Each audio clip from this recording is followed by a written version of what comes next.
ಗುಲ್ಬರ್ಗಾ ಜಿಲ್ಲೆಯ ಬಸವರಾಜ ಪುರಸ್ಕಾರದ ತಮ್ಮೆಲ್ಲರಿಗೂ ಶುಭ ಹೇಳುತ್ತಾ, ಈಗ ಕೆಪಿಯಿಂದ ಪರಮೇಶ್ವರ್ ಅವರು ಸುಮಾರು ವರ್ಷದಿಂದ ಸಂಘಟನೆ ಒಂದು ಬಲಪಡಿಸಿ ಎಲ್ಲ ಜಿಲ್ಲೆಯಲ್ಲೂ ಅಡ್ಡಾಡಿ ಒಂದು ಸರ್ಕಾರದ ಇತಿಹಾಸ ಅಂದರೆ ಒಂದು ಪುಸ್ತಕದಲ್ಲಿ ನಮ್ಮ ಛಾಯಾಗ್ರಾಹಕರ ಹೆಸರನ್ನು ಇವಾಗ ತಾನೇ ನಮ್ಮ ಹೆಸರು ಸೇರ್ಪಡೆಯಾಗಿದೆ.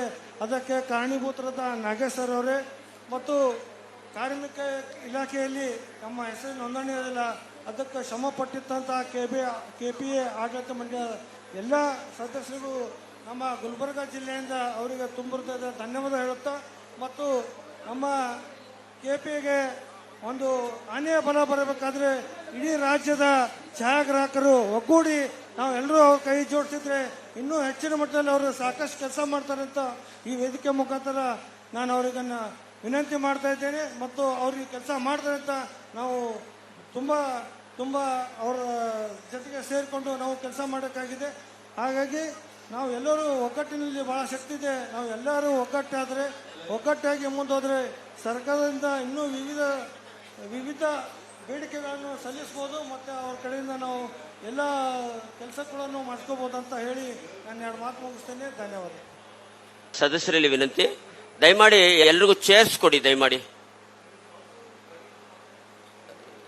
ನಾಗರಾಜ್ ಸ್ವಲ್ಪ ಹೇಮರಾಜ್ಗೆ ಫೋನ್ ಮಾಡಿ ಇನ್ನೊಂದಷ್ಟು ಚೇರ್ಸ್ ಹಾಕಕ್ಕೆ ಹೇಳಿ ದಯಮಾಡಿ. ಸರ್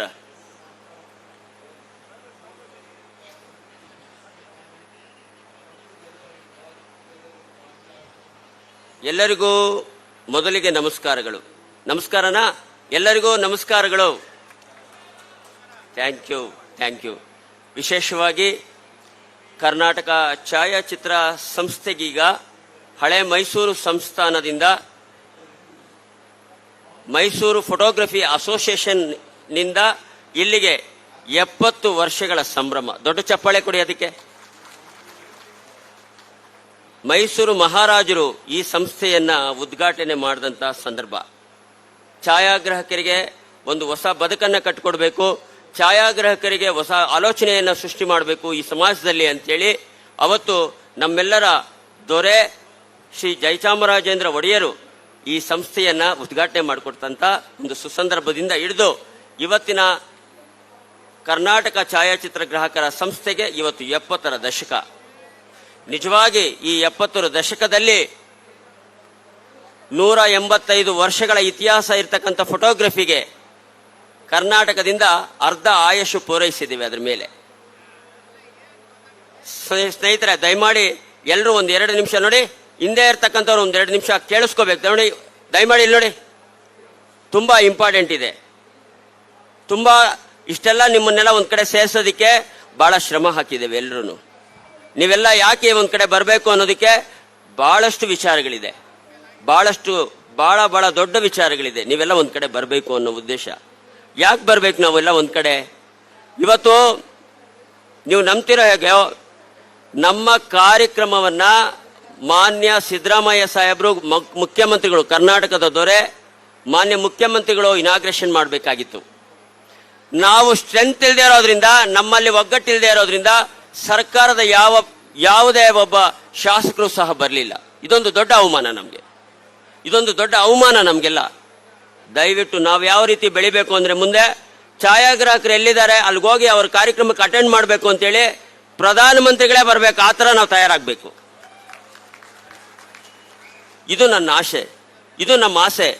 ಈ ಆಸೆಗೆ ತಾವೆಲ್ಲರೂ ಶಕ್ತಿ ಆಗಬೇಕು. ಸರ್, ಇಡೀ ಒಂದು 15-20 ದಿನದಿಂದ ಮಾನ್ಯ ಮುಖ್ಯಮಂತ್ರಿಗಳ ಕರೆತರಬೇಕು ಕಾರ್ಯಕ್ರಮಕ್ಕೆ ಅಂತೇಳಿ ದೊಡ್ಡ ಹೋರಾಟ ಮಾಡಿದ್ವಿ. ಯಾಕೆ ಬರಬೇಕು ಮುಖ್ಯಮಂತ್ರಿಗಳು? ನಮ್ಮೆಲ್ಲರ ಒಗ್ಗಟ್ಟು, ನಮ್ಮೆಲ್ಲರ ಪರಿಶ್ರಮ, ನಮ್ಮೆಲ್ಲರ ವೃತ್ತಿ ಬದುಕನ್ನು ಅವ್ರು ನೋಡಬೇಕು.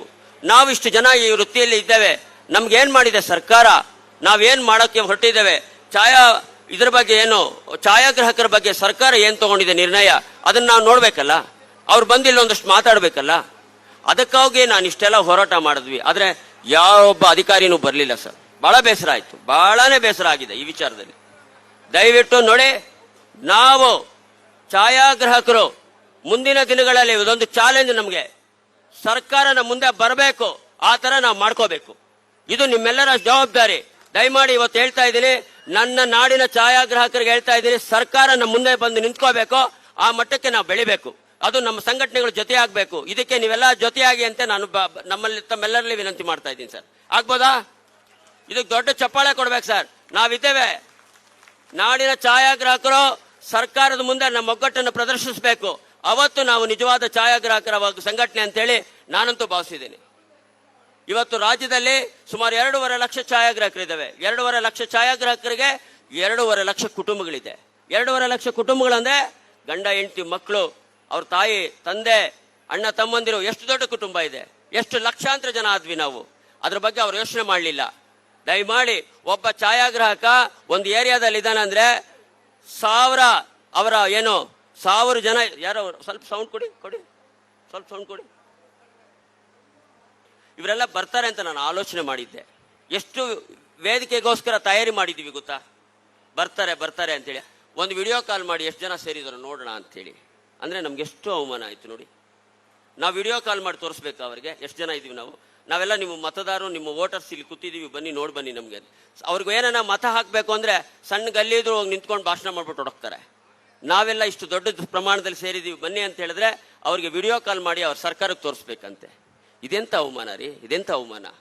ದಯಮಾಡಿ ಅಷ್ಟು ಟೀಮ್ ಕೆಲಸ ಮಾಡಿದೆ ನಿಮ್ಮೆಲ್ಲರ ಒಂದು ಅಭಿವೃದ್ಧಿಗೋಸ್ಕರ. ದಯಮಾಡಿ ಅದನ್ನೆಲ್ಲ ಅರ್ಥೈಸ್ಕೊಳ್ಳಿ. ಪ್ರತಿ ತಾಲೂಕಲ್ಲಿ ಸಮಿತಿಗಳಿದೆ, ಪ್ರತಿ ಜಿಲ್ಲೆಯಲ್ಲಿ ಸಮಿತಿಗಳಿದೆ. ಏನ್ ಮಾಡ್ತಾ ಹೇಳಿ? ಎಲ್ಲ ನಿಮ್ಮೆಲ್ಲರ ಸೇವೆ ಮಾಡ್ತಾ ಇದೆ. ಅದನ್ನೆಲ್ಲ ನೀವೆಲ್ಲ ಅರ್ಥೈಸ್ಕೊಳ್ಳಿ. ಯಾಕೆ ಇಷ್ಟೆಲ್ಲ ಹೇಳ್ತಾ ಇದ್ದೀನಿ ಅಂದ್ರೆ ಸಂಘಟಿತರಾಗದೆ ಹೊರತು ನಾವೇನು ಮಾಡ್ಕೊಳಿಕ್ ಆಗುದಿಲ್ಲ. ಇದ್ರ ಬಗ್ಗೆ ತಾವೆಲ್ಲ ಅರಿವು ಮೂಡಿಸ್ಕೋಬೇಕು. ನಾವು ಆಗ್ಬೇಕಾಗಿರೋದೇನು ಅಂದ್ರೆ ಮೊದಲು ಸಂಘಟಿತರಾಗಬೇಕು. ತದನಂತರ ಏನಾದ್ರೂ ನಾವು ಮಾಡ್ಬೋದು. ಅದಕ್ಕೋಸ್ಕರ ನಿಮ್ಮೆಲ್ಲರನ್ನ ವಿನಂತಿ ಮಾಡ್ತಾ ಇದ್ದೀನಿ, ಸಂಘಟನೆಗಳು ಬಿಟ್ಟು ಹೊರಗಡೆ ಹೋಗಬೇಡಿ. ಇವತ್ತು ಕರ್ನಾಟಕ ಛಾಯಾಚಿತ್ರ ಗ್ರಾಹಕರ ಸಂಸ್ಥೆ ಜಿಲ್ಲೆ ತಾಲೂಕುಗಳಲ್ಲಿ ಕಾರ್ಯಕ್ರಮ ಮಾಡಿ ನಿಮ್ಮನ್ನ ಅವೇರ್ನೆಸ್ ತರ್ತಾ ಇದ್ದೀವಿ. ನಿಮ್ಮನ್ನ ಒಂದ್ ಕಡೆ ತರೋಕೆ ಪ್ರಯತ್ನ ಮಾಡ್ತಾ ಇದ್ದೀವಿ. ಹಾಗಾಗಿ ತಾವೆಲ್ಲರೂ ದೊಡ್ಡ ಪ್ರಮಾಣದಲ್ಲಿ ದೊಡ್ಡ ಮನಸ್ಸು ಮಾಡಿ, ಇಲ್ಲ ನಾನು ಇಲ್ಲಿವರೆಗೂ ಮಾಡಿದ್ದು ಒಂಥರ ಆಯ್ತು, ಇನ್ನು ಮುಂದೆ ನನ್ನ ಬದುಕನ್ನ ನಾನು ಕಟ್ಕೋತೀನಿ ಅನ್ನೋ ಭಾವನೆ ನಿಮ್ಮಲ್ಲಿ ತಗೊಂಬನ್ನಿ. ಮುಂದೆ ಏನ್ ಮಾಡ್ಬೇಕು ಅನ್ನೋದನ್ನ ನಾವೆಲ್ಲ ಯೋಚನೆ ಮಾಡೋಣ. ಇವತ್ತು ನಾವು ಈ ಡಿಜಿ ಇಮೇಜ್ ಮುಗಿದ ನಂತರ ಪ್ರತಿ ಜಿಲ್ಲೆಗೂ ಭೇಟಿ ಮಾಡಬೇಕು ಅಂತ ಯೋಚನೆ ಮಾಡಿದೀವಿ. ಪ್ರತಿ ತಾಲೂಕಿಗೂ ಬರಬೇಕು ಅಂತ ಯೋಚನೆ ಮಾಡಿದೀವಿ. ದಯವಿಟ್ಟು ತಾವೆಲ್ಲ ತಯಾರಾಗಬೇಕು. ಅದಷ್ಟೇ ನಾನು ಕೇಳ್ಕೊಳ್ಳೋದು. ಇವತ್ತು ಛಾಯಾಗ್ರಾಹಕರನ್ನ ಸಂಘಟಿತರನ್ನಾಗಿ ಮಾಡಿದ್ದು ಸುಮಾರು 70 ವರ್ಷಗಳ ಹೋರಾಟದ ಒಂದು ಪ್ರತಿಫಲ. ಇವತ್ತು ಕರ್ನಾಟಕದ ಛಾಯಾಗ್ರಾಹಕರನ್ನ ಇಡೀ ಭಾರತದಲ್ಲೇ ಕಾಣದೇ ಇರತಕ್ಕಂಥ ಒಂದು ಅಚೀವ್ಮೆಂಟ್ ಕಾರ್ಮಿಕ ಇಲಾಖೆಯಲ್ಲಿ ಫೋಟೋಗ್ರಾಫರ್ಸ್ ಇದ್ದೇವೆ. ಇದು ದೊಡ್ಡ ಅಚೀವ್ಮೆಂಟ್ ಸರ್. ಇದಕ್ಕೆಲ್ಲ ದೊಡ್ಡ ಚಪ್ಪಾಳೆ ಕೊಡಿ ಸರ್. ನೀವೆಲ್ಲ ಮಾಡಿದ್ದು ಸರ್ ಹೋರಾಟ. ಇದು ನಿಮ್ಮ ಹೋರಾಟದ ಪ್ರತಿಫಲ. ಇವತ್ತು ಕಾರ್ಮಿಕ ಇಲಾಖೆಯಲ್ಲಿ ನಾವಿದ್ದೇವೆ. ಹಾಗಾಗಿ ಆ ಕಾರ್ಮಿಕ ಇಲಾಖೆಯಲ್ಲಿ ಇವತ್ತು ಕೊಡ್ತಾ ಇರ್ತಕ್ಕಂಥ ಯೋಜನೆಗಳು, ಅನುದಾನಗಳು, ಸುರಕ್ಷೆಗಳು ಸಾಕಾಗ್ತಾ ಇಲ್ಲ. 1 ಲಕ್ಷ ಸತ್ತ ಮೇಲೆ ಕೊಡೋದಲ್ಲ, ನೀವು ಸತ್ತೋದ್ಮೇಲೆ 1 ಲಕ್ಷ ಕೊಡ್ತೀವಿ ಅನ್ನೋದು, ಅದು ಆಕ್ಸಿಡೆಂಟ್ ಅಲ್ಲಿ ನಿಮ್ಗೆ 1 ಲಕ್ಷ ಕೊಡ್ತೀವಿ ಅನ್ನೋ ಮಾತು ಬೇಡ ನನಗೆ. ಯಾವುದೇ ಸಹಜ ಸಾವಾಗ್ಬೋದು, ಕನಿಷ್ಠ 5 ಲಕ್ಷ ಅವ್ರ ಕುಟುಂಬಕ್ಕೆ ಕೊಡಿ ಅಂತ ಸರ್ಕಾರದ ಮುಂದೆ ಕೂತಿದ್ದೇವೆ ನಾವು. 5 ಲಕ್ಷ ಒಬ್ಬ ಛಾಯಾಗ್ರಾಹಕ ಸತ್ರೆ ಅವ್ರ ಕುಟುಂಬಕ್ಕೆ ಸರ್ಕಾರದಿಂದ 5 ಲಕ್ಷ ಕೊಡಬೇಕು. ನಮ್ಮ ಮಕ್ಕಳಿಗೆ ವಿದ್ಯಾಭ್ಯಾಸಕ್ಕೆ ಸ್ಕಾಲರ್ಶಿಪ್ ಕೊಡಬೇಕು. ಅವರ ಅವ್ರ ಕುಟುಂಬ ಹಾಸ್ಪಿಟಲೈಸ್ ಆದ್ರೆ ಅಥವಾ ಬೇರೆ ಏನಾದ್ರೂ ವಿಚಾರ ತೊಂದರೆ ಆದ್ರೆ ಕನಿಷ್ಠ 2 ಲಕ್ಷ ಸಹಾಯ ನಿಧಿಯಿಂದ ಸಹಾಯ ಆಗ್ಬೇಕು ಅವ್ರ ಕುಟುಂಬಕ್ಕೆ. ನಮ್ಮ ಮಕ್ಕಳಿಗೆ ಮದುವೆ ಮತ್ತೊಂದು ಮುಂಜಿ ಕಾರ್ಯಕ್ರಮಗಳಲ್ಲಿ ಆರ್ಥಿಕ ಸಹಾಯ ಕೊಡ್ತಕ್ಕಂಥ ಕೆಲಸ ಸರ್ಕಾರ ಮಾಡಬೇಕು ಅಂತ ಕೇಳ್ತಾ ಇದ್ದೀವಿ. ಜೊತೆಯಲ್ಲಿ ನಮ್ಮ ಫೋಟೋಗ್ರಾಫರ್ಸ್ 60 ವರ್ಷ, ಇವತ್ತು ನೀವು ನಂಬ್ತಿರೋ ಹೇಗೋ ಒಂದು ದುರಂತದ ವಿಚಾರ ಹೇಳ್ತೀನಿ. ಕರ್ನಾಟಕದಲ್ಲಿರ್ತಕ್ಕಂಥ ವೃತ್ತಿಪರ ಛಾಯಾಗ್ರಾಹಕರು 70% ಫೋಟೋಗ್ರಾಫರ್ಸ್ಗೆ ಕೆಲಸ ಕಾರ್ಯ ಇಲ್ಲ. 70% ಫೋಟೋಗ್ರಾಫರ್ಸ್ಗೆ ಕೆಲಸ ಕಾರ್ಯ ಇಲ್ಲದೆ ಆಗಿದೆ. ಯಾಕೆ ಅಂತ ಹೇಳಿದ್ರೆ ಅವರು ರಿಟೈರ್ಡ್ ಆಗ್ತಾ ಇದ್ದಾರೆ. ಆ ರಿಟೈರ್ಡ್ ಆಗ್ತಾ ಇರ್ತಕ್ಕಂಥ 60 ವರ್ಷದ ಮಾತು ಹೇಳ್ತೀನಿ, ಕೇಳಿಸ್ಕೊಳ್ಳಿ. ನಡೆಯೋವರೆಗೂ ಮಾತ್ರ ನಮ್ಮ ವೃತ್ತಿ. ಎಷ್ಟು ದಿನ ನಡೆಯುತ್ತೋ ಗೊತ್ತಿಲ್ಲ. ನಾವು ಸೆಕ್ಯೂರ್ ಆಗ್ಲೇಬೇಕು. ಸೆಕ್ಯೂರ್ ಆಗದೆ ಹೊರತು ನಾವು ಜೀವನದಲ್ಲಿ ಉದ್ಧಾರ ಆಗುದಿಲ್ಲ. ನಮ್ಮನ್ನು ನಂಬ್ಕೊಂಡಿರ್ತಕ್ಕಂಥ ಕುಟುಂಬ ಬೀದಿ ಪಾಲಾಗುತ್ತೆ. ಹುಷಾರ್, ನಾನು ಹೇಳ್ತಾ ಇದ್ದೀನಿ ಇವತ್ತು. ಖಂಡಿತ ತಾವೆಲ್ಲ ಎಚ್ಚರಿಕೆಯಿಂದ ಮುಂದಿನ ಜೀವನದ ಬಗ್ಗೆ, ಮುಂದಿನ ಆಲೋಚನೆಗಳ ಬಗ್ಗೆ ಚಿಂತನೆ ಮಾಡಿ. ಇವತ್ತು ಏನೋ 4 ಕಾಸು ಬಂದಿದ್ದನ್ನ ಎಷ್ಟು ಬೇಕೋ ಅಷ್ಟು ಖರ್ಚು ಮಾಡಿ, ಆದಷ್ಟು ಉಳಿತಾಯ ಮಾಡಿ. ನಮಗೆ ಕೋವಿಡ್ ದೊಡ್ಡ ಪಾಠ ಕಲಿಸ್ಕೊಟ್ಟಿದೆ. ಕೋವಿಡ್ ಟೈಮಲ್ಲಿ ನಾವು ಎಷ್ಟು ಪಾಠ ಕಲ್ತಿದ್ದೇವೆ, ಎಷ್ಟು ಕಷ್ಟ ಬಿದ್ದಿದ್ದೇವೆ ಯೋಚನೆ ಮಾಡಿ. ಇದೆಲ್ಲವನ್ನು ತಾವೆಲ್ಲ ಅರ್ಥೈಸ್ಕೋಬೇಕಾಗಿದೆ. ಇವತ್ತು ಕರ್ನಾಟಕ ಛಾಯಾಚಿತ್ರ ಗ್ರಾಹಕರ ಸಂಸ್ಥೆ ಒಂದು ಹೊಸ ಯೋಜನೆ ಮಾಡಿದೆ. ಏನು ಯೋಜನೆ ಅದು? ಒಬ್ಬ ಫೋಟೋಗ್ರಾಫರು 5,000 ರೂಪಾಯಿ ಹಣ ಕಟ್ಟಬೇಕು. ಕೇಳಿಸ್ಕೊಳ್ಳಿ ದಯಮಾಡಿ ಎಲ್ಲರೂ. ಸರ್ ದಯವಿಟ್ಟು ಎಲ್ಲ ಕೇಳಿಸ್ಕೊಳ್ಳಿ, ಹಿಂದೆ ಇರ್ತಕ್ಕಂಥವ್ರು ಕೇಳಿಸ್ಕೊಳ್ಳಿ. ಸರ್, ಕರ್ನಾಟಕ ಛಾಯಾಚಿತ್ರ ಗ್ರಾಹಕರ ಸಂಸ್ಥೆಯಿಂದ ಒಂದು ಹೊಸ ಯೋಜನೆ ಛಾಯಾ ಸುರಕ್ಷಾ ಯೋಜನೆಯನ್ನ ಜಾರಿಗೆ ಮಾಡಿದ್ದೇವೆ. ಇದರ ಛಾಯಾ ಸುರಕ್ಷಾ ಯೋಜನೆಯ ಆಲೋಚನೆ ಹೇಗಿದೆ ಅಂದ್ರೆ, ಒಬ್ಬ ಫೋಟೋಗ್ರಫರು ಲೈಫ್ ಟೈಮ್ ಅಲ್ಲಿ ಒಂದು ಸರ್ತಿ 5,000 ರೂಪಾಯಿ ಹಣ ತುಂಬಬೇಕು. 5,000 ರೂಪಾಯಿ ಹಣ ಕಟ್ಟಿದವನು ಯಾವತ್ತಾದ್ರೂ ತೀರ್ಕೊಂಡ್ರೆ ಆ ಕುಟುಂಬಕ್ಕೆ 1 ಲಕ್ಷ ಕೊಡ್ತಕ್ಕಂಥ ಯೋಜನೆ ಮಾಡಿಟ್ಟಿದ್ದೇವೆ. ನೀವು ಕಟ್ಟಬೇಕಾದಷ್ಟು 5,000 ರೂಪಾಯಿ ಒಂದೇ ಸರ್ತಿ ಕಟ್ಟಬೇಕಾಗಿರೋದು. ಮತ್ತೆ ರಿನ್ಯೂವಲ್ ಅಲ್ಲ, ಯಾವುದೂ ಇಲ್ಲ, ಇದು ಯಾವುದೇ ಇನ್ಶೂರೆನ್ಸ್ ಅಲ್ಲ, ಯಾವ ವಿಚಾರನೂ ಅಲ್ಲ. ಇದು ತಾವೆಲ್ಲರೂ ಯಾರು ಸೆಕ್ಯೂರ್ ಆಗಬೇಕು, ತಮ್ಮ ಕುಟುಂಬಗಳು ಸೆಕ್ಯೂರ್ ಆಗಬೇಕು. ಇದ್ರ ಜೊತೆಯಲ್ಲಿ ನಾವೇನ್ ಮಾಡಿದೀವಿ ಅಂದ್ರೆ, ತಾವು ಮತ್ತೆ ತಮ್ಮ ಧರ್ಮಪತ್ನಿ, ತಮ್ಮ ಮಿಸ್ಸಸ್ಗೆ ಈ ಅವಕಾಶ ಕೊಟ್ಟಿದ್ದೇವೆ. ಗಂಡ ಹೆಂಡತಿ ಇಬ್ರು 5,000 ಕೊಟ್ಟು ನಾವು ಇದರಲ್ಲಿ ಈ ಛಾಯಾ ಸುರಕ್ಷಾ ಯೋಜನೆಯಲ್ಲಿ ಬರಲಿಕ್ಕೆ ಅವಕಾಶ ಮಾಡಿಕೊಟ್ಟಿದ್ದೀವಿ. ದಯಮಾಡಿ ಈ ಛಾಯಾ ಸುರಕ್ಷಾ ನಿಧಿಯನ್ನ ಪ್ರತಿ ಜಿಲ್ಲೆಯಲ್ಲಿ, ಪ್ರತಿ ತಾಲೂಕಲ್ಲಿ ಒಂದು ಕ್ಯಾಂಪೇನ್ ಮಾಡಿ, ಯಾರ್ಯಾರು ಸದಸ್ಯತ್ವ ನೋಂದಾಯಿತವರಾಗಿರ್ತಾರೆ ಅಂಥವ್ರನ್ನೆಲ್ಲರನ್ನೂ ಈ ಯೋಜನೆಯಲ್ಲಿ ತರಬೇಕು ಅಂತೇಳಿ ಕರ್ನಾಟಕ ಛಾಯಾಚಿತ್ರಗ್ರಾಹಕರ ಸಂಸ್ಥೆ ಯೋಜನೆ ಮಾಡಿದೆ. ಈ ಯೋಜನೆ ಅಡಿಯಲ್ಲಿ ಎಲ್ಲ ಫೋಟೋಗ್ರಾಫರ್ಸ್ ಬರಬೇಕು, ನಾವೆಲ್ಲ ಅದ್ರೊಳಗಡೆ ಬರಬೇಕು. ನಾವು ಇನ್ನೂ ಒಂದಷ್ಟು ಕೆಲಸ ಮಾಡಬೇಕು ಅಂತಿದ್ದೇವೆ. ನಮ್ಮ ಫೋಟೋಗ್ರಾಫರ್ಸ್ಗಳಿಗೆ ನೀವು ಕೇವಲ ಫೋಟೋಗ್ರಫಿ ಕಲೀರಿ ಅಥವಾ ಇನ್ನೇನೋ ಒಂದು ವಿಚಾರ ಕಲೀರಿ ಅಂತ ಹೇಳೋದು, ಅದೊಂದು ವರ್ಕ್ಶಾಪ್ಗಳು ಮಾಡೋದಲ್ಲ. ಜೊತೆಯಲ್ಲಿ ನಿಮಗೆ ನಿಮ್ಮ ಬಿಸ್ನೆಸ್ ಹೇಗೆ ಮಾಡಬೇಕು, ನೀವು ಹೇಗೆ ಬದುಕಬೇಕು, ನಿಮ್ಮ ಜೀವನ ಹೆಂಗೆ ಕಟ್ಕೊಳ್ಬೇಕು ಅನ್ನೋದ್ರ ಬಗ್ಗೆ ಒಂದಷ್ಟು ವರ್ಕ್ಶಾಪ್ ಮಾಡಬೇಕು ಅಂತ ಯೋಚನೆ ಮಾಡ್ತಾ ಇದ್ದೀವಿ ನಾವೆಲ್ಲ. ಇದೆಲ್ಲ ಆಗಬೇಕಾಗಿದೆ. ಇದೆಲ್ಲ ಆಗಬೇಕು ಅಂದ್ರೆ ಎಲ್ಲಾಗುತ್ತೆ? ಸಂಘಟನೆಗಳ ಮುಖಾಂತರ ಆಗುತ್ತೆ. ಸಂಘಟನೆಗಳಲ್ಲಿ ನಾವಿರಬೇಕು, ಸಂಘದ ಜೊತೆಯಲ್ಲಿ ಕೆಲಸ ಮಾಡಬೇಕು. ನೀವು ಕೆಲಸ ಮಾಡಿ, ನಿಮ್ಮ ಪರಿಶ್ರಮಕ್ಕೆ ನಾವು ಯಾವತ್ತೂ ಅಡ್ಡ ಆಗೋದಿಲ್ಲ. ನಿಮ್ಮ ಪರಿಶ್ರಮದ ಜೊತೆಯಲ್ಲಿ ಸಂಘಟನೆಯ ಜೊತೆಯಲ್ಲಿರಿ, ಚೆನ್ನಾಗಿರಿ. ನಿಮ್ಮ ಪ್ರತಿ ಕ್ಷಣದ ಏನು ಮಾನಿಟರಿಂಗ್ ಮಾಡೋದಕ್ಕೆ ನಾವು ಕೆಲಸ ಕೂತಿದ್ದೀವಿ. ನಮ್ಮ ಕೆಲಸನೇ ಅದು. 24x7 ನಿಮಗೋಸ್ಕರ ಸೇವೆ ಮಾಡ್ತಾ ಇದ್ದೀವಿ. ಅದು ನಾನಾಗ್ಬೋದು, ನನ್ನ ಜಿಲ್ಲೆಗಳಾಗ್ಬೋದು, ನನ್ನ ತಾಲೂಕುಗಳಾಗ್ಬೋದು, ಅವರೆಲ್ಲರೂ ನಿಮಗೋಸ್ಕರ ದುಡಿತಾ ಇದ್ದಾರೆ. ಯಾವುದೋ ಸಣ್ಣ ಪುಟ್ಟ ವಿಚಾರಗಳಿಗೆ ಕಾಲೆಳೆಯೋ ಕೆಲಸ ಮಾಡ್ಕೋಬೇಡಿ. ಸಣ್ಣ ಪುಟ್ಟ ವಿಚಾರಗಳಿಗೆ ಸಂಘ ಹೊಡೆಯೋ ಕೆಲಸ ಮಾಡ್ಕೋಬೇಡಿ. ಸಂಘಗಳಲ್ಲಿ ಚೆನ್ನಾಗಿರಿ, ಚೆನ್ನಾಗಿ ಸಂಘಗಳನ್ನ ಕಟ್ಟಿಸ್ಕೊಂಡೋಗಿ. ಮುಂದಿನ ದಿನಗಳಲ್ಲಿ ನಿಮ್ಮ ಭವಿಷ್ಯ ಬಂಗಾರವಾಗುತ್ತೆ. ಇದನ್ನು ನಾನು ಇಂಥ ಒಂದು ಒಳ್ಳೆ ವೇದಿಕೆ ಮುಖಾಂತರ ಹೇಳ್ತಾ ಇದ್ದೀನಿ. ತಾವೆಲ್ಲ ತಯಾರಾಗಿ ನಿಮ್ಮೆಲ್ಲರ ಬದುಕು ಚೆನ್ನಾಗಾಗ್ಲಿ. ನಿಮ್ಮೆಲ್ಲರ ಜೊತೆಯಲ್ಲಿ ಸದಾ ರಾಜ್ಯ ಸಂಘ ನಿಮ್ಮ ಜೊತೆಯಲ್ಲಿರುತ್ತೆ. ನಾವು ಈಗಾಗಲೇ ಬೇಕಾದಷ್ಟು ವರ್ಕ್ಶಾಪ್ಗಳು ಮತ್ತೆ ಬೇರೆ ಬೇರೆ ವಿಚಾರಗಳನ್ನ ತಗೊಂಡು ಬರಬೇಕು ಅಂತ ಇದ್ದೇವೆ. ತಾವೆಲ್ಲ ತಯಾರಾಗಿ ಈ ಕಾರ್ಯಕ್ರಮಗಳನ್ನ ನಡೆಸ್ಕೊಡಿ. ಇದಿಷ್ಟು ಹೇಳ್ತಾ, ತುಂಬಾ ಭಾಷಣ ಮಾಡ್ತಕ್ಕಂಥ ವೇದಿಕೆ ಅಲ್ಲ ಇದು. ಯಾಕಂದ್ರೆ ಇದಿಷ್ಟು ನಿಮ್ಗೆ ನಾನು ಹೇಳಲೇಬೇಕಾದ ನನ್ನ ಜವಾಬ್ದಾರಿ. ಇದು ಹೇಳ್ತಾ ಇದ್ದೇನೆ. ಇದನ್ನ ಹೇಗೆ ನಡೆಸ್ಕೊಡ್ತೀರಿ ಅನ್ನೋದು ನಿಮ್ಮ ಮೇಲೆ ಜವಾಬ್ದಾರಿ ಇಟ್ಟಿದ್ದೇನೆ. ನೀವೆಲ್ಲ ಸೇರಿ ಚೆನ್ನಾಗಿ ನಡೆಸ್ಕೊಡಿ. ನಾವು ನಡೆಸ್ಕೊಡ್ತೀವಿ ಅನ್ನೋದಾದ್ರೆ ದೊಡ್ಡ ಚಪ್ಪಾಳೆ ಕೊಡ್ಬೇಕು, ಇಡೀ ಸಭಾಂಗಣ ಕಿತ್ತೋಂಗೆ ಕೊಡ್ಬೇಕು ಚಪ್ಪಾಳೆ. Thank you. ನಿಮ್ಮೆಲ್ಲರಿಗೂ ಶುಭವಾಗ್ಲಿ, ದೇವ್ರು ಒಳ್ಳೇದು ಮಾಡ್ಲಿ ಅಂತ ಆಶಿಸ್ತಾ, ನೀವೆಲ್ಲ ಏನು ರಾಜ್ಯ ಸಂಘದ ಕಾರ್ಯಕ್ರಮಕ್ಕೆ ಬಂದಿದ್ದೀರಿ. ಈ 2 ದಿನಗಳ ಕಾಲ ತುಂಬಾ ಅದ್ಭುತವಾದ ಕಾರ್ಯಕ್ರಮ ಶೋ ಇದೆ. ತಾವೆಲ್ಲ ಸ್ಟಾಲ್ಗಳಿಗೆ ಭೇಟಿ ಕೊಡಿ, ಏನೇನು ಬೇಕೋ ತೆಗೆದುಕೊಳ್ಳಿ. ಯಾಕಂದ್ರೆ ಸೀಸನ್ ಶುರುವಾಗ್ತಿದೆ. ಸೀಸನ್ ಅಲ್ಲಿ ನಿಮ್ಗೆಲ್ಲ ಬೇಕಾಗಿದೆ ಕಾರ್ಯಕ್ರಮಗಳಿಗೆ. ಅದಕ್ಕಾಗಿ ನಾವು ಇದನ್ನ ಯೋಚನೆ ಮಾಡಿದ್ದೇವೆ. ದಯವಿಟ್ಟು ಶೋ ಚೆನ್ನಾಗಿ ಆಗ್ತಾ ಇದೆ. ತಾವೆಲ್ಲ ಅದಕ್ಕೆ ಭೇಟಿ ಕೊಟ್ಟು ತಮ್ಗೇನಾದ್ರೂ ಬೇಕಾದ್ರೆ ಬೈ ಮಾಡಿ. ಮತ್ತೆ ನಿರಂತರವಾಗಿ ಇವತ್ತು ಮತ್ತೆ ನಾಳೆ 2 ದಿನಗಳ ಕಾಲ ಉಚಿತವಾದ ಊಟದ ವ್ಯವಸ್ಥೆ ಕೊಟ್ಟಿದ್ದೀವಿ. ಬರ್ತಕ್ಕಂಥವ್ರಿಗೆ, ಸಾಧಕರಿಗೆ ಸನ್ಮಾನಗಳು, ಬೇಕಾದಷ್ಟು ಕೆಲಸಗಳು. ನಮ್ಮವ್ರು ಅವಾಗಲೇ ಹೇಳ್ತಾ ಇದ್ರು, ಇದನ್ನು ಒಂದು ತಯಾರಿ ಮಾಡಬೇಕು ಅಂದ್ರೆ ಎಷ್ಟೆಲ್ಲ. ನಾನು ಹೇಳ್ತಾ ಇದ್ರು, ಯಾರೋ ಒಬ್ರು, ಸರ್ ಏನು ಮಾಡಿಲ್ಲ, ಹಾಗಿಲ್ಲ ಹೀಗಿಲ್ಲ ಅಂತ ಹೇಳಿ ಒಂದಷ್ಟು ನಾವೇ ಕಂಪ್ಲೇಂಟ್ ಮಾಡ್ತಿದ್ವಿ ಅಂತೇಳಿ. ನಾವು ಬೆಟ್ಟ ಹತ್ತಕ್ಕೆ ಹೋದಾಗ ಗೊತ್ತಾಗೋದು ಬೆಟ್ಟದ ಕಷ್ಟ. ಹತ್ತೋದು ಬಹಳ ಕಷ್ಟ ಇದೆ ಸರ್. ದೂರದಿಂದ ನೋಡಿದ್ರೆ ಬಹಳ ಹತ್ತು ಬಿಡ್ಬೋದು, ಬಿಡ್ಬೋದು ಬೆಟ್ಟಕ್ಕೆ ಅನ್ಕೋತೀವಿ. ಆದ್ರೆ ಅಲ್ಲಿ ಬಂದು ನಿಂತಾಗ ಗೊತ್ತಾಗುತ್ತೆ ಇದು ಬೆಟ್ಟ ಬಹಳ ಕಷ್ಟ ಇದೆ ಸರ್ ಇದು ಅಂತ. ಎಲ್ಲರಿಗೂ ಅದು ಅರ್ಥ ಆಗ್ಬೇಕಾಗಿದೆ. ಹಾಗಾಗಿ ನಾವು ಇನ್ನೊಂದು ವಿಚಾರ ಮಾಡಿದ್ದೇವೆ, ತಮ್ಮೆಲ್ಲರ ಗಮನಕ್ಕೆ ತರ್ತಾ ಇದ್ದೀವಿ, ನಮ್ಮ ಜಿಲ್ಲಾಧ್ಯಕ್ಷರುಗಳ ಗಮನಕ್ಕೂ ತರ್ತಾ ಇದ್ದೀವಿ. ಮುಂದಿನ ವರ್ಷದಿಂದ ಪ್ರತಿ ಜಿಲ್ಲೆಯ ಪ್ರತಿನಿಧಿಯಾಗಿ ಒಂದೊಂದು ಜಿಲ್ಲೆಗೆ ಒಬ್ಬೊಬ್ಬರಿಗೆ ಅವಕಾಶ ಮಾಡಿಕೊಟ್ಟಿದ್ದೇವೆ. ಎಲ್ಲರೂ ಬರ್ಬೋದು ರಾಜ್ಯ ಸಂಘದೊಳಗಡೆ. ದಯಮಾಡಿ ಇದ್ರ ಬಗ್ಗೆ ತಾವೆಲ್ಲ ಆಲೋಚನೆ ಮಾಡಿ. ರಮಣವರೇ, ದಯವಿಟ್ಟು ವೇದಿಕೆಗೆ ಬನ್ನಿ ಪ್ಲೀಸ್. ಯಾಕೆ ಅಂತ ಹೇಳಿದ್ರೆ, ನಾವು ಒಂದು ಜಿಲ್ಲೆಯನ್ನ ಗೌರವಿಸಬೇಕು ಅನ್ನೋದು ಭಾವನೆ ನಮ್ಗೆ. ಯಾರನ್ನೂ ನಾವು ಏನೋ ಅವರ ಬಗ್ಗೆ ಇದನ್ನು ತೋರಿಸೋದೇನಿಲ್ಲ. ಇದರಲ್ಲಿ ಪ್ರತಿಯೊಬ್ಬರಿಗೂ ಗೌರವ ಕೊಡಬೇಕು, ಪ್ರತಿಯೊಂದು ಜಿಲ್ಲೆಗೂ ಗೌರವಿಸಬೇಕು ಅನ್ನೋ ಭಾವನೆ ನಮ್ಮಲ್ಲಿದೆ. ಹಾಗಾಗಿ ದಯಮಾಡಿ ಈ ವರ್ಷದಿಂದ ನಾವು ಹೊಸ ಬೈಲಾ ತಿದ್ದುಪಡಿ ಆಗಿದೆ ರಾಜ್ಯ ಸಂಘದಲ್ಲಿ. 70 ವರ್ಷಕ್ಕೆ ಇದು ಮೊದಲ ಬಾರಿಗೆ ಬೈಲಾ ತಿದ್ದುಪಡಿ ಆಗ್ತಾ ಇದೆ. ಪ್ರತಿ ಜಿಲ್ಲೆಗೆ ನಾವು ಪ್ರಾತಿನಿಧ್ಯ ಕೊಡ್ತಕ್ಕಂಥ ಕೆಲಸವನ್ನು ಸಹ ಮಾಡ್ತಾ ಇದ್ದೇವೆ. ಹಾಗಾಗಿ ತಾವೆಲ್ಲರೂ ಇನ್ನು ಮುಂದೆ ತಮ್ಮೆಲ್ಲರ ಸಂಸ್ಥೆ ಕರ್ನಾಟಕ ಛಾಯಾಚಿತ್ರಗ್ರಾಹಕರ ಸಂಸ್ಥೆ. ತಾವು ಏನೆಲ್ಲ ನಡೆಯುತ್ತೆ ಅದಷ್ಟು ನಾವು ನಿಮಗೋಸ್ಕರ ಮಾಡಲಿಕ್ಕೆ ತಯಾರಾಗ್ತಾ ಇದ್ದೀವಿ. ಮತ್ತೆ ನನ್ನ ಇನ್ನೊಂದು 2 ಗೆಳೆಯರು ಕೇಳಿದ್ರು, ಸರ್ ಉತ್ತರ ಕರ್ನಾಟಕದಲ್ಲಿ ಈ ತರದ ಒಂದಷ್ಟು ಕಾರ್ಯಕ್ರಮ ಮಾಡಿ ಅಂತೇಳಿ. ಖಂಡಿತವಾಗಿ ಜೂನ್, ಜುಲೈ, ಆಗಸ್ಟ್ ಅಲ್ಲಿ 5 ಈ ತರದ ಮಿನಿ ಎಕ್ಸ್ಪೋಗಳು ನಡೆಯುತ್ತೆ ಈ ಸತಿ ರಾಜ್ಯದಲ್ಲಿ. ಅದ್ರ ಬಗ್ಗೆ ತಾವೆಲ್ಲ ತಯಾರಾಗಬೇಕಾಗಿದೆ. ಆಷಾಢದಲ್ಲಿ ನಾವು 6 ಡಿಸ್ಟ್ರಿಕ್ಟ್ಸ್ಗಳನ್ನ ಸೇರಿಸಿ ಮಿನಿ ಎಕ್ಸ್ಪೋಗಳನ್ನ ಮಾಡಲಿಕ್ಕೆ ತಯಾರಾಗ್ತಾ ಇದ್ದೀವಿ. ನೀವೆಲ್ಲರೂ ಹೆಚ್ಚಿನ ಸಹಕಾರ ಕೊಡಿ.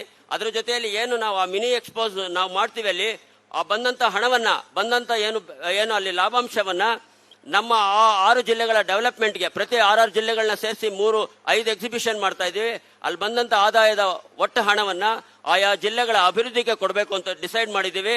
ದಯವಿಟ್ಟು ತಾವೆಲ್ಲ ತಯಾರಾಗಿ, ತಮ್ಮ ಸಂಸ್ಥೆ ಈ ರಾಜ್ಯ ಸಂಸ್ಥೆ ತಮ್ಮ ಮನೆ ಬಾಗಿಲಿಗೆ ಬರ್ತಾ ಇದೆ, ತಾವೆಲ್ಲ ತಯಾರಾಗಿ ಸ್ವಾಗತ ಕೊಡಿ ಅಂತ ಹೇಳ್ತಾ ನಿಮ್ಮೆಲ್ಲರಿಗೆ ಶುಭವಾಗಲಿ, ಒಳ್ಳೇದಾಗ್ಲಿ. Thank you very much. Thank you. ಬಂದಂತ ಎಲ್ಲ ಫೋಟೋಗ್ರಾಫರ್ಗಳು ಸ್ಟೇಜ್ ಮೇಲೆ ಬರಬೇಕಾಗಿದೆ ವಿನಂತಿ. ಚಲೋ ಬರ್ರಿ. ನಾವೇ ಅನೌನ್ಸ್ಮೆಂಟ್ ಮಾಡೋದು ಬರ್ರಿ. ಗುಲ್ಬರ್ಗದವರು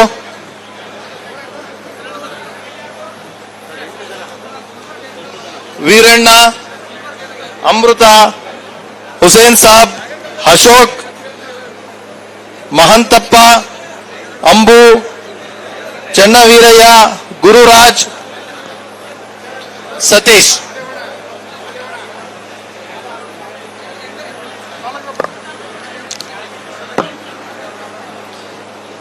ಮುಂದಿನ ಜಿಲ್ಲೆ ಯಾದಗಿರಿ.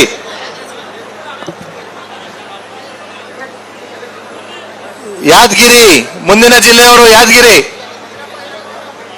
ತಾಯಪ್ಪ, ಯಾದಗಿರಿ ಮುಂದಿನ ಜಿಲ್ಲೆಯವರು.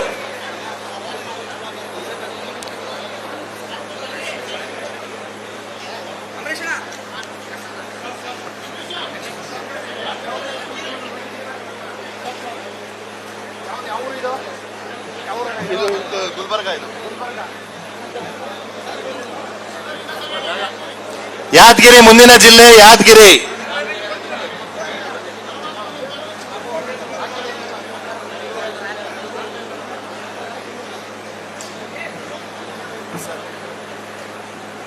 ಸರ್ ಅಗ್ರಬೊಮ್ಮಳೆ ತಾಲೂಕು ವಿಜಯನಗರ ಡಿಸ್ಟಿಕ್. ಒಬ್ಬ ನಮ್ಮ ಇಸ್ರೋದ ಮೊನ್ನೆ ಚಂದ್ರಯಾನ 4 ಉಡಾವಣೆ ಮಾಡಿದ್ರೆ ಒಬ್ಬ ವಿಜ್ಞಾನಿ ಬಂದಾನ, ನನ್ನ ಫ್ರೆಂಡೇ. ಅವ್ರನ್ನ ಇನ್ವೈಟ್ ಮಾಡಿದ್ರೆ ನೋಡಿ ಸರ್. ನಿಮ್ದು ಇವಾಗ ಇದೆಯಾ ಸನ್ಮಾನ? ಇದೀಗ ನೆಕ್ಸ್ಟ್ ಐತೆ ಸರ್. ನಾನು ವಿಜಯನಗರ ಡಿಸ್ಟಿಕ್ ನಾನು ಸರ್. ಈಗ 3 ಬಂದಿದೆ. ವಿಜಯನಗರ ಎಷ್ಟೊತ್ತಿಗಿದೆ ಸರ್? ವಿಜಯಪುರ ಆಯ್ತು. ವಿಜಯನಗರ ಸರ್. ವಿಜಯನಗರ ನೆನ್ನೆ ಆಯ್ತು ಅನಿಸ್ತೈತೆ ಸರ್? ಇಲ್ಲ ಸರ್, ಆಗಿಲ್ಲ. ನಿನ್ನೆ ನಾವು ಟೈಮ್ ಚೇಂಜ್ ಮಾಡ್ತೀವಿ ಸರ್. ಮಾಡ್ತೀನಿ. 3 ಅದಿ ಸರ್. ಕೊಟ್ಟವರು ಇದವರು ಇಸ್ರೋ ವಿಜ್ಞಾನಿ ಬಂದ ಸರ್, ಸೈನ್ಸ್ ಸೆಂಟರ್, ನನ್ನ ಫ್ರೆಂಡೇ.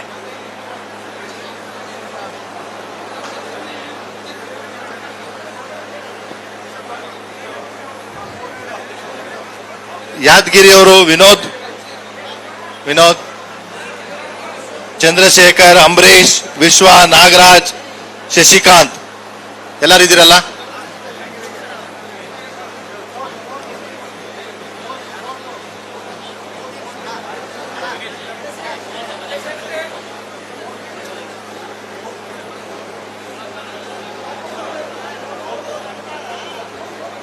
ನಾನು ಧಾರವಾಡ ಜಿಲ್ಲೆ ಯಾವ ಬರ್ತಿದ್ದೇನ? ಇಲ್ಲಿ ಇದಿದೆ. 1, 2 ಆದ್ಮೇಲೆ ನಿಂದೆ. ನಂದೆ. Okay okay. ಫ್ಯಾಮಿಲಿ ಬಂದಿದ್ದಾರಣ್ಣ, ನಾನು ಏನ್ತಿದ್ದೆ 4 ದಿವಸ ಆಯ್ತು ನಿಮ್ಗೆ ಕೊಡಿದ್ದಣ್ಣ.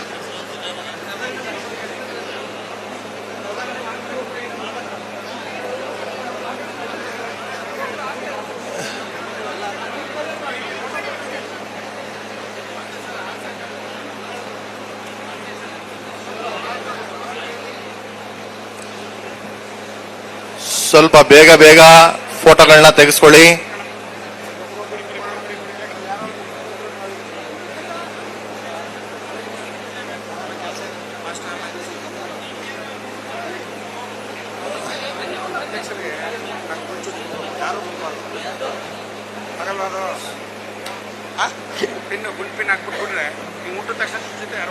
ಇಲ್ಲಿ ಇನ್ನೊಂದು ಚೇರ್ ಹಾಕಿಲ್ಲಿ.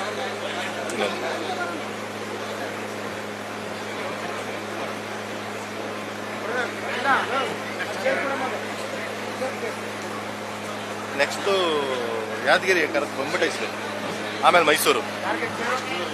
ನಮ್ದು 250 ಕಿಲೋಮೀಟರ್. ಯಾಕೆ ಹೇಳ್ತೀನಿ? ಯಾಕೆ ಹೆಂಗೆ ಹಾಕಂದ್ರಿ ನೀವು? ಆಲ್ಫಾ ಬಿಡ್ತಾರ ಅಧ್ಯಕ್ಷ ಕೂತ್ಕೊಂಡು ಸರ್ ಮೈಸೂರು ಯಾವ ಲೆಕ್ಕ ಅಮ್ಮಣ್ಣ ಮೈಸೂರಿಗೆ ಟ್ರೈನಿಗೆ ಹೋಗೋರು ಯಾರು ಇಲ್ಲ ಕಣ್ರಿ. ಚಿಕ್ಕಮಗಳೂರಿಗೆ ಹೋಗೋರಿಗೆ ಅದೆಲ್ಲ ಕಾಡಿಗೆ ಹೋಗ್ಬೇಕು, ಕೊಪ್ಪ ನನ್ನ ಲಿಸ್ಟ್ ಅಲ್ಲ ಇದು, ಅದು ಯಾರು ಮಾಡಿರೋದು ನನಗೆ ಗೊತ್ತಿಲ್ಲ. ನಮ್ಗೆ ಅದು ಇಷ್ಟ ಆಗಲ್ಲ ಕಣ್ರಿ. ದೂರ ಹೋಗೋರಿ ಮಾಡ್ತೀರ ಅಂದ್ರೆ ಮಾಡಿರೋದು ಚಿಕ್ಕಮಗಳೂರಿಗೆ ಕರೀರಿ ಐತೆ ಯಾರಿಗಿಲ್ಲ ಅಮ್ಮಣ್ಣ ಪ್ಲೀಸ್. ಯಾಕೆ ಗೊತ್ತಾ ಅದೆಲ್ಲ ಕೊಪ್ಪ ಶೃಂಗೇರಿಗೆ ಹೋಗೋರಲ್ಲ, ತುಂಬ ದೂರ ಎಲ್ಲ ಅಲರ್ಟ್ ಆಗಿರುತ್ತೆ. ಅಣ್ಣ ಬಾಗಲಕೋಟೆ ಹೋಗಿದ್ದೇವಣ್ಣ. ಬಾಗಲಕೋಟೆ ಮೈಸೂರು ಆದ್ಮೇಲೆ ಇನ್ನೆರಡು ಆದ್ಮೇಲೆ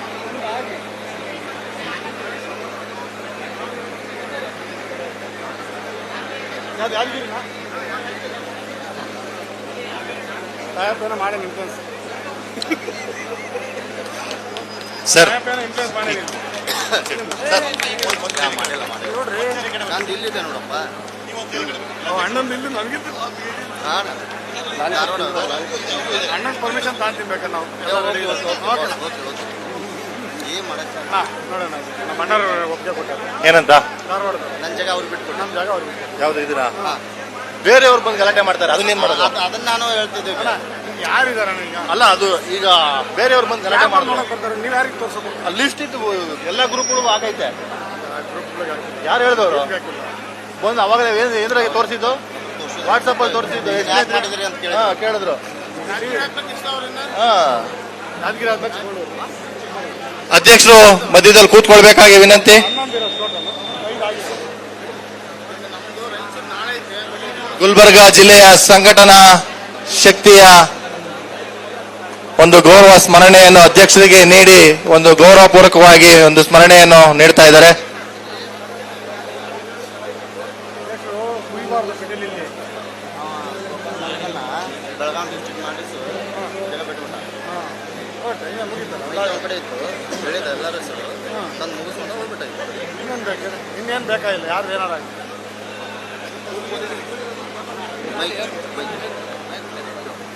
ಜಿಲ್ಲಾ ಸಂಘದ ಒಂದು ಕಾರ್ಯವೈಖರಿ ಇನ್ನಷ್ಟು ಚೆನ್ನಾಗಾಗಬೇಕು ಅನ್ನೋ ನಿಟ್ಟಿನಲ್ಲಿ ನಾವು ಯೋಚನೆ ಮಾಡಿ ಜಿಲ್ಲಾ ಸಂಘಕ್ಕೆ ಈ ಏನಕ್ಕೆ ಎರಡೆರಡು?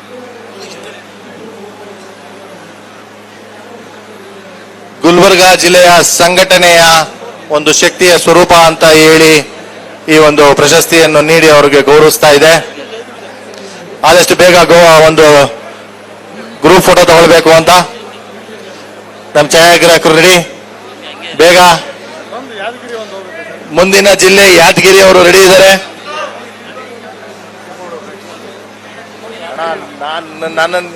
ನನ್ನ ಕೈನಲ್ಲಿ ಇಲ್ಲಿ ಲಿಸ್ಟ್ ಪ್ರಕಾರ ಹೋಗ್ಲಿಲ್ಲ ಅಂದ್ರೆ ಮೈಸೂರು ಫಾಸ್ಟ್ ಆಗಿ ಮಾಡ್ತೀವಿ. ಸುಮ್ಮನೆ ರೀ, ನಿಮ್ ಚಿಕ್ಕಮಂಗ್ಳೂರ್ಗ ಅವರು ಧಾರವಾಡದವ್ರು ಇಲ್ಲೊಬ್ರು ಅವ್ರು ನೋಡ್ರಿ, ಅವ್ರು ರೆಡಿ ಇದ್ದಾರೆ.